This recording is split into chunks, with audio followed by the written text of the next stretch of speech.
भाई देवेंद्र शर्मा जी, जिनके बारे में मैंने पहले भी कई बार आपको बताया है और 70 से ज़्यादा देशों में उन्होंने खेती से संबंधित सेमिनार, सभाएं, गोष्ठियां और जो विश्व स्तर पर कृषि की नीतियां बनती हैं उनमें सम्मेलनों में, उन सेमिनार्स में, समिट्स में, बैठकों में भाग लिया है। और एक आदर्श कृषि व्यवस्था हिंदुस्तान के लिए, एक स्वदेशी कृषि व्यवस्था, एक कुदरती खेती की व्यवस्था कैसी हो सकती है और किस तरह से हिंदुस्तान के खेत खलिहान और किसानों से लेकर के पूरा हिंदुस्तान खुशहाल हो सकता है, उसके बारे में वो प्रामाणिकता के साथ चिंतन करते हैं। आज ऐसे ही कुछ व्यवहारिक और बहुत ही प्रासंगिक बिंदुओं पर प्रकाश डालेंगे। भाई देवेंद्र शर्मा जी का एक बार सबकी ओर से बहुत बहुत अभिनंदन है। आदरणीय स्वामी जी और गांव से आए हुए हमारे साथी, जहर की बात स्वामी जी कर रहे थे खेती में उपयोग, तो मुझे एक प्रसंग याद आया कि जब दूसरा महायुद्ध हुआ तो उसमें गैस का उपयोग किया गया था। अगर आपने पढ़ा होगा तो गैस का उपयोग किया गया था। वो जो गैस है जब बच गई, लड़ाई खत्म हो गई, तो साइंटिस्टों ने सोचा उसका क्या करें, तो उसका उपयोग उनको नजर आया कि कीड़े मारने के लिए हो सकता है। तो खेती में वही गैस का उपयोग जो कि सेकेंड वर्ल्ड वॉर में, दूसरे महायुद्ध में उपयोग हो रहा था, उसका उपयोग जो है वो खेती में शुरू हो गया। और ऐसा चक्रव्यूह रचा गया कि पिछले 40, 50, 60 साल से हम देख रहे हैं कि उसके भयंकर परिणाम जो हैं हम सबके सामने हैं। ये माना जाता है कि कीटनाशक हमारे खून में है, महिलाओं के दूध में है, और तो और जो एक पक्षी होता है पेंगुइन, जो कि एंटार्क्टिका में पाया जाता है, आर्कटिक सर्कल में पाया जाता है, उसके भी खून में कीटनाशक पाए गए हैं। यानी कितना दूर तक उसका फैलाव हुआ है कीटनाशकों का। पिछले 60 सालों से हम देख रहे हैं कि कीटनाशकों का जो उपयोग हो रहा है वो हमें कहा जाता है कि बहुत जरूरी है, इसके बगैर आपका गुजारा नहीं है। कहीं ना कहीं किसानों को ये लोभ दिया गया या ये बताया गया, गलत प्रचार हुआ कि अगर आपने इसका नहीं छिड़काव करोगे तो कीड़े नहीं कंट्रोल होंगे, कीड़े नहीं कंट्रोल होंगे तो आपकी फसल का नष्ट हो जाएगी, फसल नष्ट हो जाएगी तो आप खुद आत्महत्या कर लोगे। लेकिन अब तो उल्टा हो रहा है, किसान कीटनाशक भी छिड़कता है, संकर बीज भी लगाता है, मशीन भी उपयोग करता है, सब कुछ करता है, उसके बावजूद भी वो आत्महत्या करता है। तो इसका मतलब ये हुआ कि कहीं ना कहीं हमें गलत बताया गया था। उस चक्रव्यूह से हमें निकलने की बहुत जरूरत है। वो जो चक्रव्यूह है वो महाभारत वाला चक्रव्यूह है, जिसमें अभिमन्यु को 7 चक्रों को भेदना था। वही हाल आज किसान का है। किसान के भी आसपास चक्रव्यूह ऐसा मजबूत किया जा रहा है ताकि किसान जो है अंदर तो धकेला जा रहा है चक्रव्यूह के, लेकिन उसको बाहर निकलने का रास्ता कोई नहीं दिखा रहा। पतंजलि के जो रिसर्च स्टेशन पे जो हम लोग कोशिश कर रहे हैं वो आपको उस चक्रव्यूह से बाहर निकलने का रास्ता दिखा रहे हैं कि इस चक्रव्यूह से खुद ही निकलिए। आप ये वैज्ञानिकों पे और सरकारों पे मत आशा करिए, आपको खुद ही हिम्मत करनी पड़ेगी। और वो रास्ता जो है वो हम कोशिश करेंगे जितना जितना हम आपके साथ शेयर कर सकें, आपको बता सकें कि ये एक रास्ता है, आप जाके देख सकते हैं। एक तो होता है कि हम लोग दुनिया में क्या हो रहा है उसकी बात करते हैं, दूसरा हम आपको दिखाना चाहते हैं कि उसका बदलाव का तरीका भी क्या है, वो भी आपके सामने रखेंगे। लेकिन एक बात और होती है कि इतने सालों से जो कीटनाशक का प्रयोग हो रहा है, अब उस चक्रव्यूह को अगर हम देखें तो चक्रव्यूह का रास्ता जो है थोड़ा और आगे चला गया। अब कीटनाशकों के साथ साथ अब एक, जैसे स्वामी जी कह रहे थे, जेनेटिकली मॉडिफाइड फसलों का भी उपयोग शुरू हो गया है। ये जेनेटिकली मॉडिफाइड फसल क्या होती है? आप में से मैं नहीं जानता कितने लोग जानते होंगे कि बीटी कपास का नाम तो सुना है आपने कि नहीं सुना? बीटी कपास राजस्थान, हरियाणा, छत्तीसगढ़, ये सब जो इलाके आपके हैं जहां से आप लोग आए हैं, वहां बीटी कपास का तो बहुत प्रयोग होता है। बीटी कपास क्या होता है? बीटी एक एक्चुअली कीटाणु है जो कि जमीन में जो पाया जाता है, मिट्टी में होता है। उसको निकाला वैज्ञानिकों ने, उसको निकाल के उन्होंने कपास में डाल दिया। कपास में जब उसको डाला तो वो पौधे के अंदर जहर पैदा करता है। तो पौधे के अंदर जहर लगातार पैदा होता रहता है। जब तक पौधा खड़ा है तो उसके अंदर वो जहर अपना पैदा करता है, और उस जहर को जब कीड़ा खाता है तो कीड़ा मर जाता है। तो वो जो जीन जिसके करके वो जहर उस पौधे में आया, उसके नाम पे बीटी जो है उसका नाम आया, तो बीटी कपास हो गया। तो जीन जो है वो हमने उस कीटाणु से लिया जिसका नाम बीटी है, और वो जहर आ गया, कीड़े ने खाया, कीड़ा मर गया। 2-3 साल तो कीड़ा मरता रहा। उसके बाद कीड़ा भी जो है अब इतना शक्तिशाली हो गया कि वो कीड़ा उससे भी नहीं मरता। तो पहले आपको याद होगा एक बोलगार्ड किस्म आई, बोलगार्ड 1, फिर कीड़ा जो है उसके खिलाफ अब नहीं मरता उससे। अब वैज्ञानिक लेके आए हैं, कंपनी मॉन्सेंटो माइको, ये कंपनियां लेके आई हैं बोलगार्ड 2। अब उसमें 2 जीन डाल दिए। चक्रव्यूह जो होता है ना, चक्रव्यूह में 7 चक्र होते हैं, तो इसमें अब 2 तो बायोटेक्नोलॉजी के आ गए कि पहला बोलगार्ड 1 का था, अब बोलगार्ड 2 आ गया। अब 2 जो जीन डाले हैं उससे कीड़ा 2-3 साल तो पहले मरेगा, फिर वो कीड़ा उसके खिलाफ भी जो है नहीं मरता। फिर वो कोशिश कर रहे हैं बोलगार्ड 3 हो जाए। मेरा मानना है कि बोलगार्ड 3 तो नहीं होगा।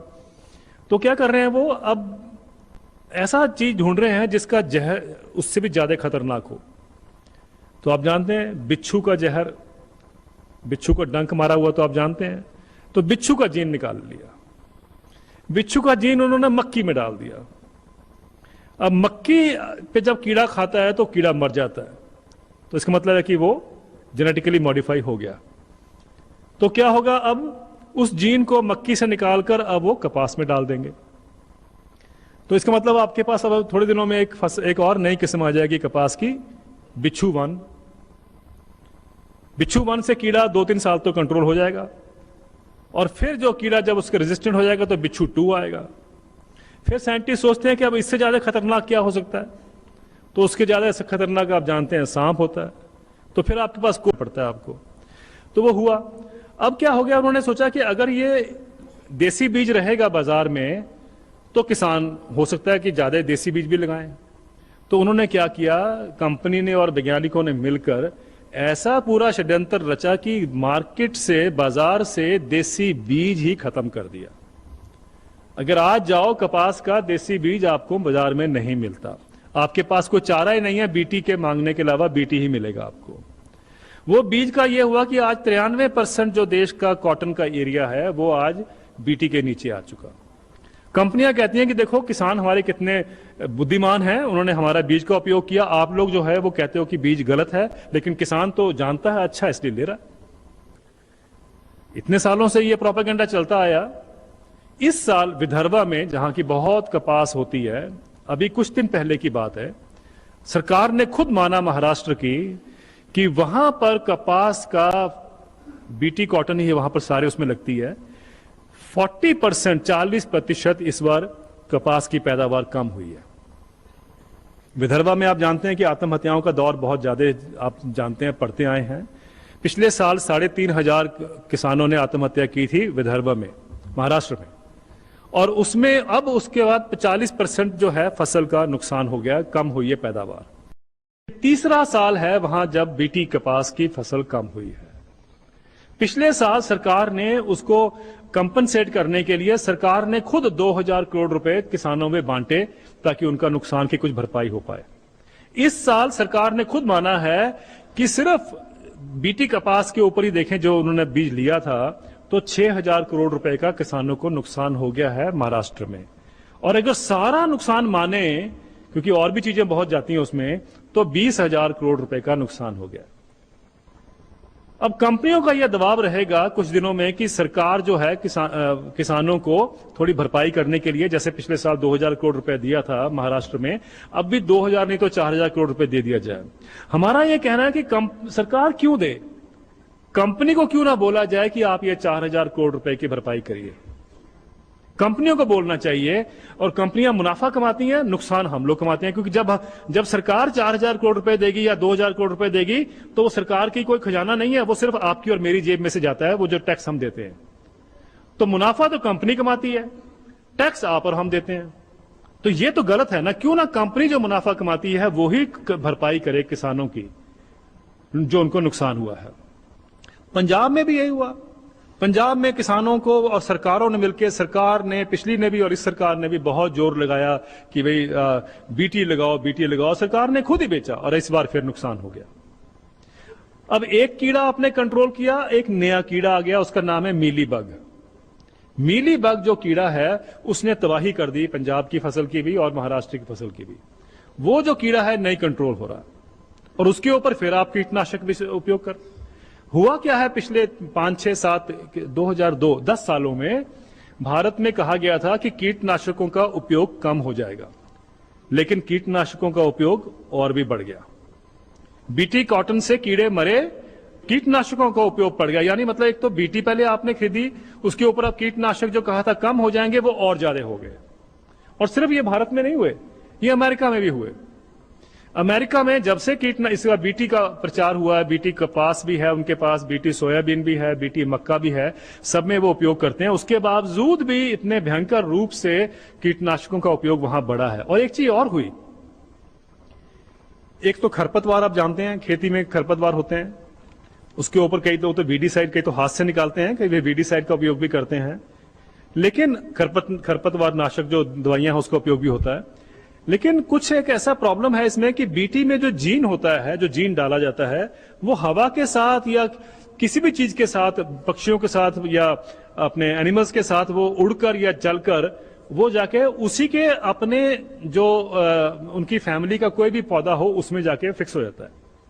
आज ये हालात हो गए हैं अमेरिका में कि 23 खरपतवार ऐसे हो गए हैं जिसको हम अंग्रेजी में कहते हैं सुपरवीड्स।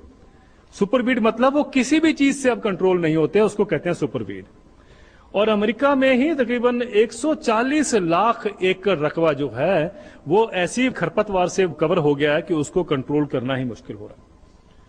और जब हमारे देश में हम लेके आएंगे, वहां तो बड़े बड़े खेत होते हैं, 2-2-3 किलोमीटर के, 3-3, 4-4 किलोमीटर खेत होते हैं। हमारे यहाँ तो छोटे छोटे खेत होते हैं, 1 एकड़, 2 एकड़ या उससे आधा एकड़। तो हमारे यहाँ तो वो ज्यादा बनेंगे, वो जो खरपतवार जिसको सुपरवीड्स कहते हैं। ये भी एक हमारे को भ्रम है, एक झूठ बताया जा रहा है। हमारे पास इस साल देश में 820 लाख टन का भंडार है। 820 लाख टन। स्वामी जी ने आपसे पूछा था कि 1 लाख करोड़ कितने होते हैं, तो हमें नजर नहीं आता, पता नहीं चलता। 820 लाख टन भी मुझे लगता नहीं कि आप और हम पहचान सकते हैं कि 820 लाख टन गेहूं और धान कितना होता होगा। ये हमारे पास भंडार पड़ा है, सुरक्षित पड़ा है। यह कहा जाता है कि पैदावार और बढ़ाओ। पैदावार और बढ़ा के क्या करेंगे अगर आपसे 820 लाख टन तो संभाला नहीं जाता। 820 लाख टन को हम कह रहे हैं कि इसको एक्सपोर्ट करो, निर्यात करो, हमारे देश में जो गरीब भूखा है उसको छोड़ दो। हमारे देश में 32 करोड़ लोग जो हैं वो रात को भूखे पेट सोते हैं। ये जो अनाज है ये उनको नहीं दिया जा रहा, ये एक्सपोर्ट करने के लिए सरकार की कोशिश हो रही है। तो ये 820 लाख टन से अब कहा जा रहा है कि इसको एक्सपोर्ट करिए या फिर इसको वायदा बाजार में लगा दीजिए। वायदा बाजार में लगाएंगे तो इससे आपको महंगाई जो है आने वाले दिनों में और भी बढ़ेगी खाद्यान्न की। लेकिन भूख मिटाने के लिए उसके नाम पे कहा जा रहा है कि हमारी पैदावार इसमें देश में और बढ़े, इसलिए हमें जेनेटिकली मॉडिफाइड फसलों की जरूरत है, इसलिए हमें एक्सपेरिमेंट करने की जरूरत है। लेकिन जब हमारे भंडार भरे पड़े हैं तब उसके सामने भूखे खड़े हैं, उसकी किसी को चिंता नहीं है। और स्वामी जी बिल्कुल ठीक कहते हैं कि हमें ऐसी नीतियां लानी है कि हमारे देश में जो भूखा देश है, हमारे दुनिया में सबसे ज्यादा भूखे भारत में हैं। दुनिया के 1/3 भूखे लोग जो हैं वो भारत में रहते हैं।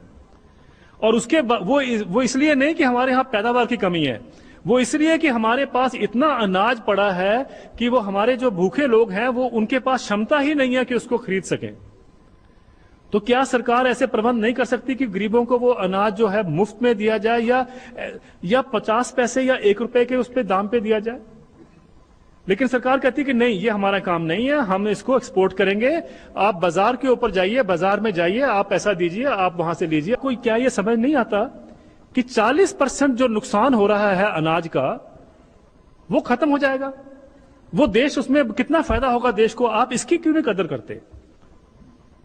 मैंने उनसे पूछा कि क्या आपको मालूम है कि अमेरिका में कितना खाद्यान्न वेस्ट होता है? अब वो जो टेलीविजन के जो फैसिलिटेट जो करते हैं उस प्रोग्राम को, उनको नहीं पता था। मैंने कहा अमेरिका में 40% खाद्यान्न व्यर्थ जाते हैं, नष्ट होते हैं। 40%। हमारे देश में कहा जाता है कि 40% नष्ट होते हैं। अमेरिका में 40% नष्ट होते हैं। आपको एक और बात बता दूं, कहा जाता है कि सर कोल्ड स्टोरेज लेके आएंगे, इससे जो सब्जियां हैं उसका आप फ्रेश मिलेगी, आपको सड़ेंगी नहीं, गलेंगी नहीं। आप जो आप देखते हैं वो रेडी वाला जो होता है उसका नुकसान हो जाता है, कभी नुकसान नहीं हुआ रेडी वाले का। लेकिन ये भी कहा जाता है कि अगर आप अमेरिका में देखें, आपको हैरानगी होगी जान के कि ये जो बड़े बड़े स्टोर हैं, सुपर स्टोर, इसमें 50% सब्जियां और फ्रूट जो हैं वो सड़ जाते हैं। ये उन्हीं के अध्ययन है कि अमेरिका में 50% सब्जी और फ्रूट सुपरमार्केट में ही सड़ जाते हैं। जिनके खुद सड़ जाते हैं वो हमें क्या बताएंगे आके कि क्या कैसे उसका समाधान है आपके पास, यानी वो हमें नहीं बता सकते रास्ता क्या है। हमारे देश में एक अध्ययन कराया गया, वो अध्ययन की कोई बात ही नहीं करता, उसकी रिपोर्ट अभी आई है, पार्लियामेंट ने कहा था करो तो उसको किया गया। लुधियाना में एक इंस्टीट्यूट है, central institute for post harvest engineering and technology, CIPHET कहते हैं उसको। उस इंस्टीट्यूट ने सारे देशव्यापी एक उसमें अध्ययन किया कि कितना अनाज हमारा वेस्ट होता है। आपको जानकर हैरानगी होगी, अमेरिका में 40% वेस्ट होता है, हमारे देश में 6% से कम अनाज वेस्ट होता है। जो कंपनियां 40% वेस्ट करती हैं वो हमें क्या बताएंगी कि हमारा 6% कैसे कम हो। और उसमें पाया गया कि दूध का तो वेस्ट होता ही नहीं है भारत में, बल्कि दूध तो आप सब जानते हैं उसमें तो पानी भी मिलाया जाता है, उसमें बहुत कुछ मिलाया जाता है ताकि वो और आपको बिके, उसमें वेस्ट की तो बात ही नहीं है। और बाकी फ्रूट्स एंड वेजिटेबल्स में देख लीजिए, सबसे ज्यादा सब्जियों में सबसे ज्यादा अलग अलग फसलों का उन्होंने अध्ययन किया, सबसे ज्यादा जो वेस्ट हो रहा है, जो व्यर्थ जा रहा है, जो वेजिटेबल यानी सब्जी, वो टमाटर है, जो 12% उसमें नुकसान हो रहा है। और फ्रूट्स में देख लें तो केले में 2%, आम में 4%, ऐसे है, आम में शायद 12% होगा। और सबसे ज्यादा जो है वो गुआवा में यानी अमरूद में 18% हो रहा है। अमरूद एक ऐसा फल है जिसको पक्षी बहुत खाते हैं, अगर आप देखते हो, लाइफ फिर लंबी भी नहीं होती है। सबसे ज्यादा 18% सिर्फ अमरूद में हो रहा है। और हमें यह बताया जाता था आज तक कि 40% नुकसान हो रहा है। और मैंने कभी नहीं जाना कि ये पिछले 30 साल से मैं देख रहा हूं, ये 40% की कहां से ये फिगर आई कि हमें बताया जाता है कि 40% नुकसान हो रहा है। ये हमें झूठ बताया गया था। अमरूद का जूस बना सकते हैं, फिर बहुत चल रहा है, चल सकता है स्वामी जी, बहुत तरीके हमारे पास कंट्रोल करने के। मेरा तो ये भी मानना है स्वामी जी कि हमारे देश में व्यर्थ नहीं होता। क्यों नहीं व्यर्थ होता कि अगर आप कभी शादी में जाए, आप देखते होंगे कभी गांव में शादियां जब होती हैं, आप जब अपनी पत्तल फेंकने जाते हैं खाना खा के, तो आप देखते हैं वहां तो गरीब बच्चे भी लाइन में खड़े होते हैं, उसके बाद कुत्ते भी होते हैं, कुत्ते के बाद पक्षी भी होते हैं, कौवा भी बैठा होता है खाने के लिए। यानी फूड सिक्योरिटी सिर्फ जो खाद्य सुरक्षा है वो सिर्फ मेरी और आपकी नहीं है, गरीबों की भी है, कुत्तों की भी है और पक्षियों की भी है। तो ये कहना कि वेस्ट होता है, मुझे लगता है कि वो 6% जिसकी हम वेस्ट की बात कर रहे हैं वो शायद सब चीजों का खाद्यान्न अपना पेट भरता है। तो ये हमारे देश में ये हमें एक भ्रम दिया गया, झूठ कहा गया, ताकि ये कंपनियां जो हैं भारत में आ सकें। अब ये कंपनी आएगी तो कहा जाता है कि साहब आपके पास ये जब कंपनी आएगी तो किसान को बहुत फायदा होगा। हमारे बहुत से किसान भाई भी इसको मानते हैं कि शायद फायदा होगा, क्योंकि देखा नहीं कभी उन्होंने। अमेरिका का मैं एक अध्ययन बताऊंगा आपको। अमेरिका में सबसे बड़ी दुनिया की जो कंपनी है वो वॉलमार्ट है, वो अमेरिका में 50 साल पूरे कर चुकी है। उस कंपनी ने जब वो 50 साल पहले, उसके आने से पहले, जब अमेरिका का किसान $1 का उसका जो सब्जी या फ्रूट जो भी हुआ वो माल बाजार में बेचने जाता था, तो 70 सेंट्स यानी 70% उसकी आय होती थी किसान की 50 साल पहले। 2005 में वो आय घटकर 4% रह गई, 70% से 4% पर आ गई। अगर बिचौलिए कम होते हैं, किसान को ज्यादा इनकम मिलती है, तो किसान की आय तो बढ़नी चाहिए थी। तो वहां आय क्यों कम होगी किसान की? वो इसलिए कम होगी कि वहां बिचौलिए बढ़ गए। सिर्फ फर्क यह है कि बिचौलिया पहले तो कुर्ता पजामा पहन के आता था मेरे जैसे, अब वहां के बिचौलिए जो हैं वो सूटेड बूटेड मर्सिडीज चलाते हैं, तो आपको पता नहीं चलते हैं। मुझे लगता है कि ये बहुत बड़ा एक जो डॉक्टर सेलानी का जो ये उपयोग रहा है, उसने दुनिया की आंखें खोली हैं। और सबसे बड़ी बात यह है कि इस रिसर्च के ऊपर जितना पैसा लगा है उतना तो किसी यूनिवर्सिटी का बजट भी नहीं होता। और यही एक कारण है कि यूनिवर्सिटीज के पास जो हमारे शोध संस्थान है वो ऐसी स्टडीज नहीं करते, क्योंकि उनके पास पैसा नहीं होता। जितना पैसा उनके पूरा साल में मिलता होगा वो तो शायद इसमें इस स्टडी को पूरा ही नहीं कर सकता। तो ये मतलब कहने का कि सरकारें जान के कोशिश करती हैं कि यूनिवर्सिटी काम ना करें, ये बताएं ना, ताकि उनको पैसा ना दिया जाए। ये आप अगर ये समझें तो ये चूहे का जो चक्र है, और ये सोचें कि आप ये इसका असर नहीं पड़ता, तो मैं आपको एक और चीज बताता हूं। बीटी कपास का जब हम उपयोग करते हैं तो हम ये मान के चलते हैं ये तो किसान ही ज्यादा जूझेगा, या जो कीट हैं उसके कपास के उनको ही नुकसान होता है। लेकिन अभी हाल में कनाडा में एक स्टडी आई, वो स्टडी ये कहती है कि वहां की कनाडा की महिलाएं जो कि प्रेग्नेंट हैं, उन महिलाओं में 93% में वो बीटी जीन पाया गया उनके अंदर, और जो भ्रूण होता है, फीटस होता है, उसमें 80% फीटस में भी वो जीन पाया गया। इसका मतलब यह हुआ कि वो एक्चुअली वो जो बीटी जीन जब आपके अंदर भी आएगा तो वो अंदर भी वो जहर पैदा करता रहेगा। लेकिन अभी तक हमने ये स्टडी नहीं किया कि इसके दुष्परिणाम क्या है हमारे सामने। ये स्पष्ट हो गया है कि आपके बॉडी के अंदर भी वो बीटी कपास की जो जीन की बात करते हैं, वो अगर पौधे में जहर पैदा करता है तो आपके अंदर भी वो कुछ कर रहा है जो हमको अभी तक नहीं पता चला। तो इसका मतलब यह हुआ कि आने वाले दिनों में आप इसका देखेंगे कि ये, जैसा पहले कहा कि एक तरह का ये गुब्बारा ही फटेगा, कि आपको समझ आएगा कि ये सारा जो सोसाइटी को नुकसान हो चुका, ये ऐसी चीजें आ रही हैं। इसका मतलब क्या है? देखिए, जब तक आप अपने खाद्यान्न को, अपने भोजन को नहीं खराब करोगे, तब तक आपके अंदर बीमारियां ज्यादा नहीं आएंगी। और जितना आपका भोजन खराब होगा, जितने आपके खाद्यान्न खराब होंगे, जितनी आपकी खेती खराब होगी, उतना ही आपके खाद्यान्न खराब होंगे, और उतना ही आप जब खाओगे तो आपको भी बीमारी आएगी। तो कहने का मतलब यह है कि अगर आपको पौष्टिक आहार ना मिले तो फिर क्या होगा कि आपको बीमार होंगे, आपको बीमारियां आएंगी अलग अलग किस्म की, जिसमें कैंसर भी है, ट्यूमर्स भी हैं, ये सब कुछ आएगा। और जब ये सब आएंगे तो आपका खर्चा बढ़ेगा मेडिकल पे।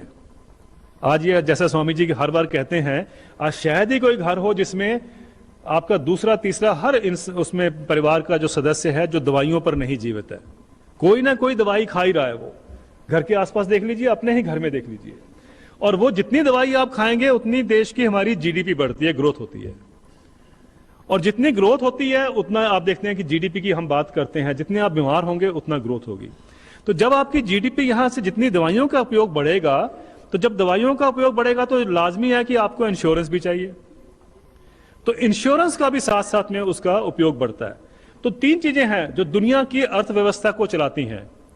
पहली तो है कि आप खाद्यान्न को खराब करिए, आपको ऐसा खाद्यान्न मिले जो कि आपको बीमार करे, आपको बीमारियां लगाए, तरह तरह के आपके उसमें दुष्परिणाम हो। आप उसका मतलब है कि आप उसको खरीदेंगे मार्केट से, तब भी ग्रोथ होगी। दूसरा है कि जब आप दवाइयों पर टिकोगे, अस्पताल जाओगे, ये सब चीजें होंगी, तब भी ग्रोथ होगी। फिर है कि आप इंश्योरेंस लोगे, तब भी ग्रोथ होगी। तो ये तीन बड़ी बड़ी इंडस्ट्री हैं जो दुनिया की इकोनॉमी को चला रही हैं, और इसको आप ग्रोथ कहते हैं। और यही एक कारण है कि जो इंश्योरेंस इंडस्ट्री है, इंश्योरेंस बीमा जो कंपनियां हैं, अमेरिका में ये देखा गया कि बीमा कंपनियां जो हैं वो फूड में इन्वेस्ट करती हैं, वो पैसा फूड में लगाती हैं। क्यों लगाती हैं? वो बीमे में नहीं लगाती, वो फूड में लगाती हैं, क्योंकि उनको मालूम है जितना फूड खराब दोगे उतना ही बीमा ज्यादा करेंगे। तो ये चक्कर चलता है, फूड खराब होगा, मेडिसिन हॉस्पिटल बढ़ेंगे, और फिर बीमा भी बढ़ेगा। तो ये चक्र आपको समझना है कि ये क्यों हो रहा है। अभी आप देख रहे हैं हमारे देश में एफडीआई बीमा में भी लाई जा रही है। क्यों? क्योंकि हम चाहते हैं कि आप ज्यादा बीमार हो, आपको ज्यादा बीमे की जरूरत पड़े। ये डेवलपमेंट का रास्ता है, और ये सारी दुनिया में ये चल रहा है। और हमारे देश में भी अब ये मौखिक रूप से, मौलिक रूप से, या कहें आप इसको मुख्य रूप से लाया जा रहा है, ताकि ये पॉलिसीज जो हैं हमारे देश में भी चलें, हमारे देश की भी ग्रोथ हो। ये जो जेनेटिकली मॉडिफाइड फसलें हैं, जो बीटी कपास की हम बात करते हैं, 2002 में ये भारत में शुरुआत हुई। जब 2001 में जब ये फसल आई भारत में, तो उस समय सरकार ने एक कमेटी होती है, जेनेटिक इंजीनियरिंग अप्रूवल कमेटी, उसने हमें भी इनवाइट किया था। हम 4-5 लोग उसमें गए थे। उस समय हमने उनको कहा था कि आपके ये जो रिजल्ट्स हैं गलत हैं। हमारे बहुत कहने के ऊपर उन्होंने 1 साल और कंपनियों को कहा इस पे रिसर्च करिए। 1 साल के बाद उसको अप्रूव कर दिया गया, यानी उसको किसानों को कहा इसको लगाइए। किसानों ने लगाया। अब प्रॉब्लम ये थी कि कपास में आप जानते हैं, कपास में कीड़ा जो है लगता है, सुंडी जिसको कहते हैं या बोलवर्म कहते हैं इंग्लिश में, वो कीड़ा लगता है। और वो जो कीड़ा है बड़ा बड़ा घातक है, बड़ा खतरनाक कीड़ा है। उस कीड़े का प्रकोप इतना होता है कि जितने देश में कीटनाशक दवाइयां छिड़की जाती हैं उसका आधा यानी 50% जो है सिर्फ एक कीड़े को मारने के लिए उपयोग होता है। तो वो कीड़े को मारना ही सारी इंडस्ट्री का जॉब हो गया। मतलब एक ही काम हम कर रहे हैं, एक कीड़े को मार रहे हैं। स्वामी जी ने कहा कि एक मच्छर नहीं संभाला जाता, तो एक कीड़े को संभालना कौन सा आसान है। तो वो उसपे सूंडी पे लगे हुए हैं सारे, और वो सूंडी जो है वो जितनी आप दवाई छिड़को उससे ज्यादा वो 2-3 साल में फिर, जैसे मैंने कहा, वो उससे नहीं मरती। तो ये बीटी लाए कीड़ा जो है, जैसे मैंने पहले कहा, उसने खाया 2-3 साल, वो ठीक रहा, लेकिन उसके बाद फिर वो नहीं मरा। अब जो बोलगा 2 आ गया है, अब तो ये हालात हो गए कि अगर आप दवाई ले आए, केमिकल पेस्टिसाइड जो कीटनाशक हैं, कीटनाशक की बोतल ले आइए, बोतल के अंदर वो सूंडी डाल दीजिए, सूंडी तब भी नहीं, इतनी तकड़ी हो गई है वो। तो इसका इलाज उन्होंने किया कि अब बोलगा 2 ले आए। बोलगा 2 मतलब वो कपास की दूसरी वैरायटी आ गई है, BT2। उसका इन्होंने ऐसा उपयोग किया सारे देश में, और ये देखिए यहां भी षड्यंत्र चलते हैं। अब कपास में किसानों के पास देसी किस्में भी हैं, अंग्रेजी किस्में भी हैं। अंग्रेजी किस्म में तो डाल दिया गया बीटी का जीन, लेकिन देसी में नहीं डाला गया, ना ही कि उनको जरूरत थी। वो संकर था इसलिए डाल दिया, क्योंकि मालूम है कि हर साल संकर का बीज लेना पड़ता है आपको। तो वो हुआ। अब क्या हो गया, उन्होंने सोचा कि अगर ये देसी बीज रहेगा बाजार में तो किसान हो सकता है कि ज्यादा देसी बीज भी लगाएं।